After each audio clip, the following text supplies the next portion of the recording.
মুক্ত কর্মা মুক্ত কেশী ভবে যন্ত্রণা পাই দিবানিশি মুক্ত কর্মা মুক্ত কেশী ভবে যন্ত্রণা পাই দিবানিশি মুক্ত কর্মা মুক্ত কেশী। শুনছেন? আপনি শুনছেন?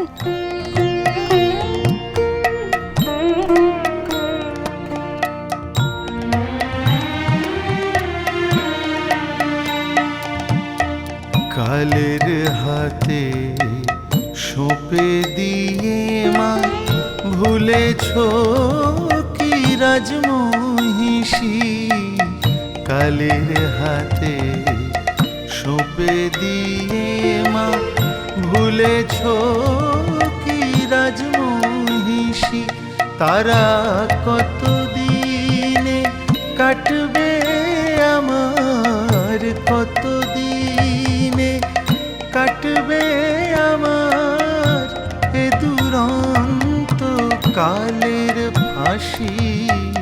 মুক্ত কর্মা মুক্ত কেশী ভবে যন্ত্রণা পাই দিবানিশি মুক্ত এ আমি কাকে কি বলছি? উনি তো মায়ের গানে বিভোর হয়ে আছেন। এখন কি করে ওনাকে সংসারের অভাবের কথা বলবো? না না, তা আমি বলতে পারি না।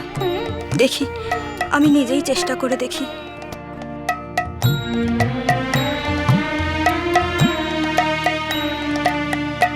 প্রসাদ বলে কি ফল হবে, হই যদি গো কাশীবাসী। প্রসাদ বলে কি ফল হবে, হই যদি গো কাশীবাসী। ওই যে বিমাতা মাথায় ধরে মা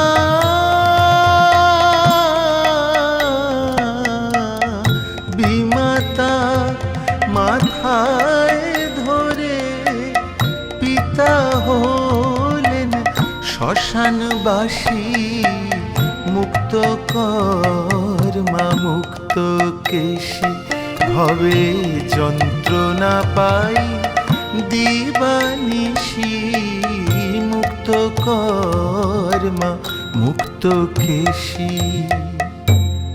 মুক্ত কর্মা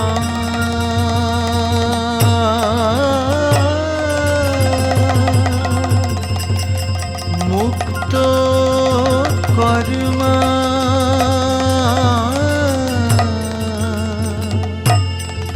মুক্ত কর্মা।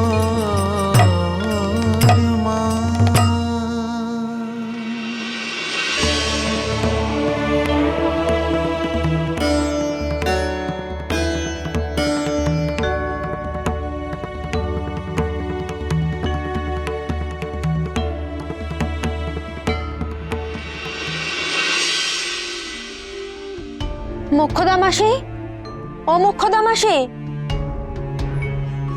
মোক্ষদা মাসি, ও মোক্ষদা মাসি, বাড়িতে আছো? কে?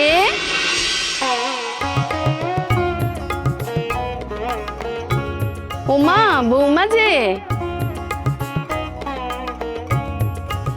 তাই তো ভাবি, এই ভর দুপুরে কে এসে হাঁক পারছে। জানি বড় অসময়ে তোমায় বিরক্ত করলাম, কিন্তু মানে মুখ পুড়ে আগে তো বস, মুড়ি জল বাতাসা আনি, তারপর শুনবো।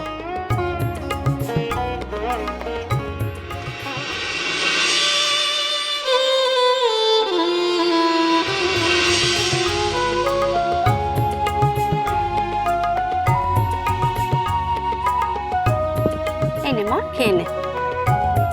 এসবের আবার কি দরকার ছিল মোক্ষদা মাসি? আমার খিদে পাইনি। আমায় কি এমনি এমনি মাসি বলিস রে বউ? ভগবান কি আমায় চক্ষু দেয়নি? মুখখানা তো একেবারে শুকিয়ে গেছে। নিশ্চয়ই সকাল থেকে কিছু মুখে তোলা হয়নি। না, মানে আসলে সকাল থেকে কাজ করতে করতে না খেয়ালই হয়নি। থাক বাচ্চা, মায়ের কাছে আর মাসির গল্প করতে হবে না। মুখে তুলবি কি? ঘরে কি কিছু আছে? দেখো না, মুড়ি তেল কালকেই শেষ হয়ে গেল। সকাল থেকেই উনি গান লিখে যাচ্ছেন, ওনাকে যে বলবো তারও উপায় নেই। নে দেখি মুড়িটা খেয়ে নে তো। কি হলো রে, চুপ করে বসে রইলি কেন? ওই দেখো, আবার কাঁদছিস কেন? সকাল থেকে যে ওনারও পেটে কিছু জোটেনি, ওনাকে ফেলে কেমন করে খাই মাসি? স্বামী সোহাগই বড়, তাই মাসির কাছে এসে আবার কিসের লজ্জা রে? আমি তো তোর মায়ের মতো নাকি? নে একটু মুখে তোল দেখি। আর আমিও তোর স্বামীর জন্য মুড়ি বাতাসা দিয়ে দিচ্ছি। এবার খাবি তো?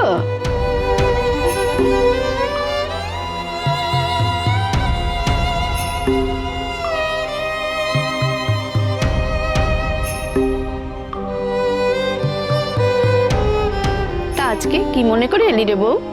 দেখো না, ঘরে রান্না করতে গিয়ে দেখি একটুও তেল নেই, তা তুমি যদি একটু তেল দাও তাহলে রান্নাটা করতে পারি।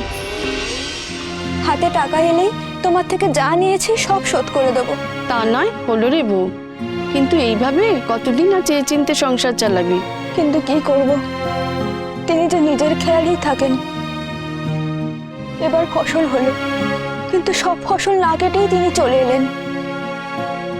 এদিকে মহাজনের দেনা, তারপরেও যে ওনার হুঁশ নেই। মায়ের নাম গান করতে করতেই ওনার দিন কেটে যায়। সংসার চালানো কি একা তোর কাজ রে বউ? আমি সব জানি, বুঝিও সব, কিন্তু তেনাকে বিরক্ত করতে ইচ্ছা করে না। তাহলে আর কি, এইভাবেই অভাব নিয়ে সংসার চালা। আমিও মাঝে মাঝে ভাবি, জানো তো মাসি, এই তোমার এখানে আসার আগে ভাবলুম ওনাকে হাটে পাঠাই তেল আনার জন্য। কিন্তু কি দেখলাম জানো মাসি? কি দেখলি এমন রে বউ? দেখলাম খেরো খাতায় খাগের কলম দিয়ে মায়ের গান লিখছেন, আর গান লিখতে লিখতে বিভোর হয়ে রয়েছেন। জানো তো মাসি, গান লেখার সময় উনি কখনো ঝরঝর করে কাঁদেন, আবার কখনো খিলখিল করে হেসে ওঠেন। আমি দেখেছি গান লেখার সময় না উনি একেবারে ছেলে মানুষ হয়ে যান। মায়ের নাম নিলেই উনি ভাবে বিভোর হয়ে যান। বলিস কি রে বউ? তুমিই বলো, কোনো বাচ্চার ওপর কি সংসারের ভার ছেড়ে দেওয়া যায়? ওনাকেই বা কি করে দিই? পারিসও বটে তুই। উনি যখন মার গান লিখতে লিখতে ভাবে বিভোর হয়ে যান, তখন ওনাকে টলাতে আমারও ইচ্ছা করে না মাসি। ভাবি ওনার জগৎ তো আলাদা। ওনাকে কিভাবে নিজেদের সংসারের এইসব অভাবের কথা বলে ব্যতিব্যস্ত করব? তুমিই বলো, স্ত্রী হয়ে কি এটা আমার কর্তব্য নয় যে উনি যেটাতে সুখী হন সেটাই ওনাকে করতে দেওয়া? মরণ, পারিসও বটে তুই। দাঁড়া, তোর জন্য তেল নিয়ে আসছি, দে পাত্রটা দে।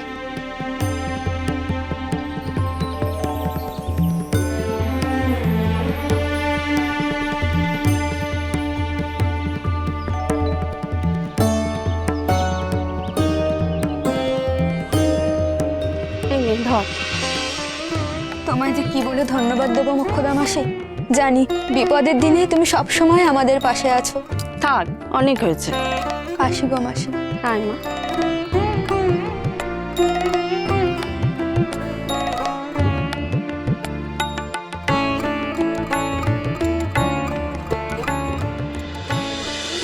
মহাপীর